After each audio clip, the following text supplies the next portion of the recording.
All right, I am going to go ahead and use my leftover strips, nail polish strips, to make some earrings. So I have matching earrings to go with my fingernails, to go with my manicure. All right, so these are the two strips I used for my thumbs. I couldn't use one strip for two thumbs because the thumbs are just too big. And so I used one strip for each thumb. So you can see that's where I took the polish out of that. But I had enough left on this strip to punch out a circle, a 1/2 inch circle. So I use my circle punch to punch that out. So it's a 1/2 inch there.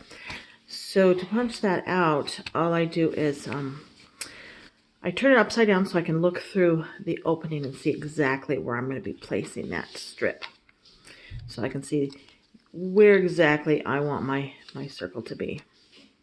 And so I was able to line up exactly where I want it and punch that out.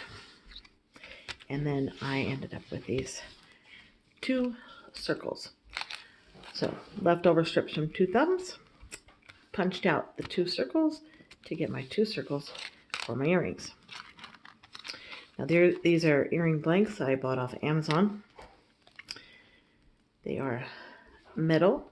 We've got the metal blank, and they've got a metal heart around it, and then of course the earring itself. So I'm just going to go ahead, and I want these to be positioned kind of upright, normal position. I positioned it so there's one heart right in the middle of the circle. So I use this Cricut tool from my Cricut cutter, but you could use any similar tool to help to pick up and grab the strips themselves. And this will help me separate the nail polish from the backing, the paper backing. Not sure if it's going to focus on there for you. So I only separate a tiny bit, and I fold down just a little edge. So I just folded down that paper. So only a tiny bit of the stickiness is exposed. Then I can take and put this in my circle, my blank circle. Try to get it as closely positioned where I want it. Now, because it's sitting in there with the paper on the back, I can reposition it because it's not stuck yet. And I just kind of eyeball it to see exactly where I want it. I want it more or less straight up and down. And obviously if it's not perfect, it's all right. So I kind of line that up according to the little wire pieces. And once I've determined, okay, that's exactly where I want it, then I carefully place it. Oops. Well, that didn't do us any good. Let's try that again.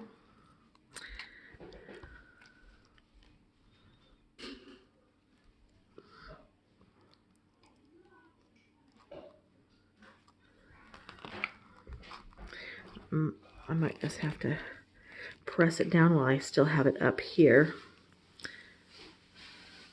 Just going to carefully rotate that piece so it's in the exact position that I want it.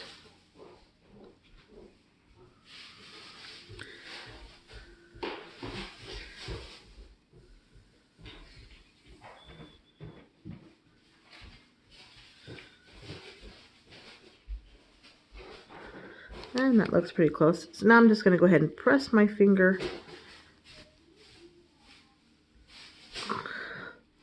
All right. So I pressed it down with my finger, and I was able to get this edge stuck. So now that that one edge is stuck, I'm going to press it down, make sure it's going to stay there. Okay. And so now I'm going to go ahead and take out the rest of the paper.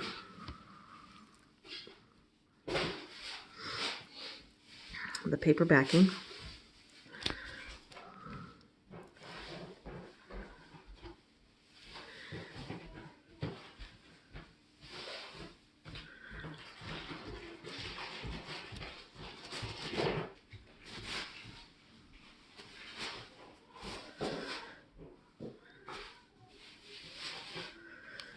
All right, now I'm going to go ahead and press that down.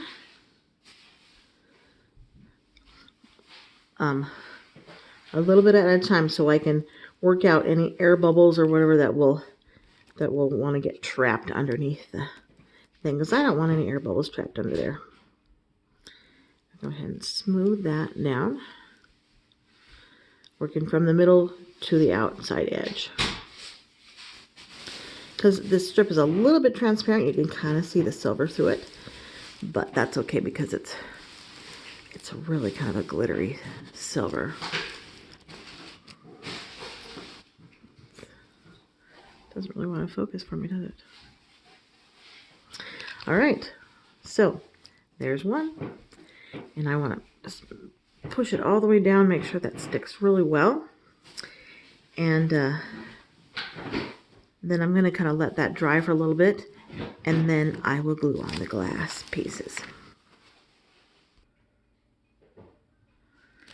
All right, now I've got both of the nail polish circles in the earrings, and then you just need some transparent glue, like I think it's E600, to go ahead and glue the glass down, and there you have earrings that match your fingernails.